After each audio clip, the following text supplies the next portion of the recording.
பொறியியல் கல்லூரிகளில் ஆசிரியர்கள் நியமனம் மோசடியாக நடைபெற்றுள்ளதாக தகவல்கள் வெளியாகியிருக்கிறது. 900 பேராசிரியர்களுக்கு வாழ்நாள் தடை விதிக்கப்பட்டிருக்கிறது. இது பற்றின கூடுதல் விவரங்களை செய்தியாளர் சங்கரன் வழங்கிட கேட்கலாம். சங்கரன், வணக்கம். இது தொடர்பான விவரங்கள் என்ன? வணக்கம். தனியார் பொறியியல் கல்லூரிகள் அண்ணா பல்கலைக்கழகத்தின் இணைப்பு அங்கீகாரம் பெறுவதற்காக தங்களது கல்லூரிகளில் பணிபுரியாத பேராசிரியர்கள் பணிபுரிவதாக கணக்கு காட்டி இணைப்பு அங்கீகாரம் பெற்ற அந்த மோசடி விவகாரம் என்பது அண்மையில் வெளிச்சத்திற்கு வந்தது. இது தொடர்பாக சம்பந்தப்பட்ட கல்லூரிகளுக்கு நோட்டீஸ் அனுப்பி விளக்கம் தரப்பட்டிருக்கிறது. இதற்கிடையே மூவர் குழுவானது இந்த குற்றச்சாட்டுகள் தொடர்பாகவும் தனியார் பொறியியல் கல்லூரிகள் செய்த மோசடியை தொடர்பாகவும் விசாரணை நடத்தி வருகிறது.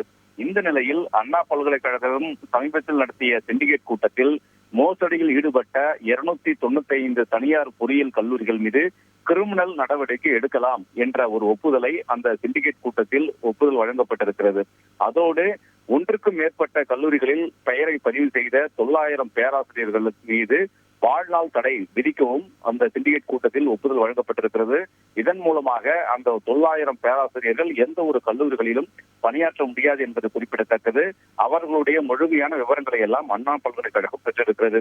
மூவர் குழுவானது அண்ணா பல்கலைக்கழகத்திற்கு விரைவில் விரிவான ஒரு அறிக்கையை தாக்கல் செய்ய இருக்கிறது. அந்த அறிக்கை தாக்கல் செய்த பிறகு இந்த 2 தனியார் பொறியியல் கல்லூரிகள் மீதான நடவடிக்கை, அதே போன்று 900 பேராசிரியர்கள் மீதான நடவடிக்கை இரண்டும் அமலுக்கு வரும் என்பது குறிப்பிடத்தக்கது.